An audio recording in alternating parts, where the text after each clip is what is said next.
మామూలుగా మందు తాగితే మానవత్వం మర్చిపోతారు, క్యాల్ లేకుండా కథలు పడతారు అని సుక్క బాబుల్ని ఒక్క తీరుగా ఒట్టిగానే ఆడిపోసుకుంటారు కదా.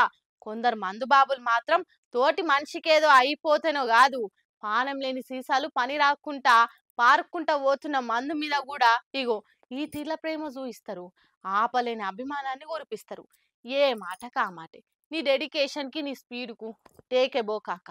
ప్రతి జనరేషన్లో ఓ కొత్త ఆలోచనను ముంగటికి తీసుకుపోయేటోడు ఒకడు వస్తాడు, వాన్నే టార్చ్ బేరర్ అంటారు. అగో మా మందుబాబుల పాలిటీ టార్చ్ బేరర్ ఈయననే అనుకుంటా సుక్కంటే ఒక్క తిరిగి ఇష్టపడే లిక్కర్ ఫ్యాన్స్ అనబట్టిర్రు. ఓ తాన పోలీసులు పట్టుకున్న మందును బాటిలను జేసీబీతో ఇట్లా దొక్కిస్తుంటే నేలపాలైన మందును చూసి గుండె వలిగి కండ్లల్లో నీళ్ళ సుక్కల నాపుకొని ఆయన ఎంబడి తెచ్చుకున్న ఓ గుడ్డనడ వరిసి సీసొక్కలు మట్టి కుత్కలే పోకుండా పరమ పవిత్రమైన మందు ఒట్టును ఒట్టిగా ఓనిస్తే ఒట్టు అన్నంత పట్టు పట్టి గట్ట తాగబట్టిండి. ఇట్లా ఓ పోలీస్ ఆయన వచ్చి ఓర్ని తాగుడు తలగబెట్ట నడవాసుంటా అని ఇలా కొట్టిండు. మామూలుగా మంచి పనులు చేసిరని కూడా చూపించే వీడియోల కంటే ఈ సోషల్ మీడియాలో ఏ రేంజ్లో తిరిగితే చెప్పే అక్కరే లేదు. పర్మిట్ రూమ్ లో వాటర్ ప్యాకెట్ తక్కువ పడితే ఒకరికొకరు షేర్ చేసుకున్నట్టు ఈ వీడియోని మందు ప్రియులు ఫోన్లలో షేర్ చేస్తుండే వరకల్లా సుక్కేస్తే ఎక్కినంత స్పీడ్ గా ఈ వీడియో ట్రెండింగ్ లెక్క ఎక్కింది. కానీ ఏం డెడికేషన్ చూడురి, డ్యూటీలు ఉన్న పోలీసు వాళ్ళు గంతమంది ఆన్నే ఉన్నారు, చుట్టూ చూస్తున్న జనాలు ఉన్నారు, అయినా ఎవలేమంటారో అన్న ఆలోచన కూడా లేకుండా అయ్యో మందు మాత అనుకుంటా ఊరుకొచ్చి ఇట్లా గుండెల బాధను బయటకు గక్కేతందుకు ఆ కింద పోయిన మందును కుత్కెలకెళ్ళి పోట లోపటేసిండు. కాక కాంటాక్ట్ ఇట్లా దొరికితే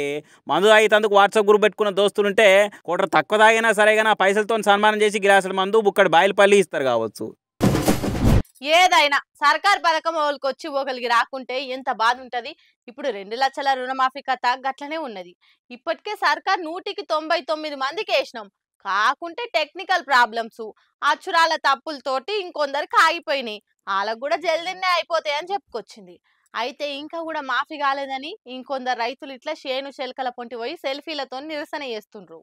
రుణమాఫీ గాని రైతులంతా ఉడికిపోతుండ్రు, వాళ్ళకి ప్రతిపక్షాలు ఇంత జతగూడే వరకు నిరసనలకు ఇంకా ఉరికిస్తుండ్రు. ఇక మొన్ననే 2 లక్షల రుణమాఫీ గాని రైతులంతా ప్రజాభవన్ ముట్టడికి పిలుపునిచ్చిర్రు. అయితే ఎక్కడోళ్ళని అక్కడ పోలీసులు అరెస్ట్ చేసి వాళ్ళని బయటకు రాకుండా చూసిర్రు. మీరు ఇంట్లోకెళ్ళి బయటకు వెళ్లకుండా చేస్తే మేము ఇంటర్నెట్ లో నిరసన తెలుపుతాం అనుకుంటా రైతులంతా ఇట్లా చేను శెల్కల నిలబడి ఓ చేట్ల పాస్బుక్లు పట్టుకొని ఇంకో చేట్ల సెల్ ఫోన్ లో సెల్ఫీ వీడియో తీసుకుంటా రుణమాఫీ చేయాలని డిమాండ్ చేసిండ్రు. ప్రతి రైతు కుటుంబానికి 2 లక్షల రూపాయలు రుణమాఫీ చేస్తామని హామీ ఇచ్చారు.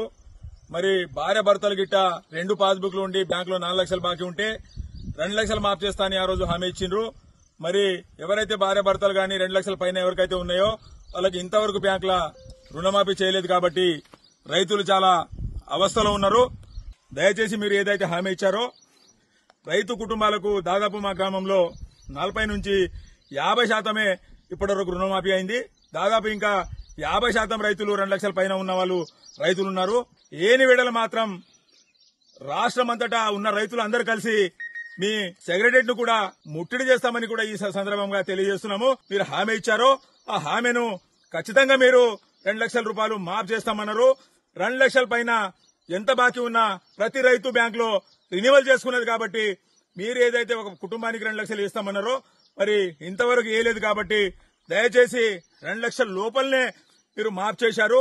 2 లక్షల పైన 5,000 ఉన్నా 10,000 ఉన్నా కూడా మీరు మాఫ్ చేయలేదు కాబట్టి దయచేసి మీరు 2 లక్షలు ఏదైతే కుటుంబానికి మాఫ్ చేస్తామన్నారో ఆ హామీ మీరు నెరవేర్చాలని గౌరవ ముఖ్యమంత్రి రేవంత్ రెడ్డి గారికి ముక్రాకే గ్రామం నుంచి రైతులు మేము అందరము డిమాండ్ చేస్తున్నాము, మనవి చేస్తున్నాము. వెంటనే మాఫ్ చేయాలని మనవి చేస్తున్నాము. ముఖేరా కాడున్న రైతులు మూకుమ్మడిగా షేన్ల నిలబడి చేసిన సెల్ఫీ నిరసన ఇది. ఈ సెల్ఫీలన్నీ సీఎంఓ ఆఫీస్ కు పంపిస్తుండ్రట. 2 లక్షలకు మించి బాకీలున్నోళ్లకు ఎప్పుడు ఇస్తారో చెప్పాలి, మాకు సంపూర్ణ రుణమాఫీ అమలు చేయాలి, లేకుంటే లక్షల మంది రైతులం వచ్చి సచివాలయం ముట్టడిస్తామని సర్కార్ కు వార్నింగ్ ఇస్తుండ్రు. అయితే సర్కార్ ఏమో 2 లక్షల వరకే ఇస్తామని ముందుగాల నుంచే చెప్పింది. కానీ 2 లక్షలు దాటి ఎంతున్నా అది రైతులే కట్టుకోవాలి అని ముందుగాల్సిందే చెప్తుంది కదా. కానీ ప్రతిపక్షం వల్లే రైతులను రెచ్చగొట్టి ఈ తీర్ల చేయిస్తుండ్రని కాంగ్రెస్ వాళ్ళు మండిపడుతుర్రు. మరి చూడాలే ఇది ఏడు దాకా పోతుందో ఏమైతుందో.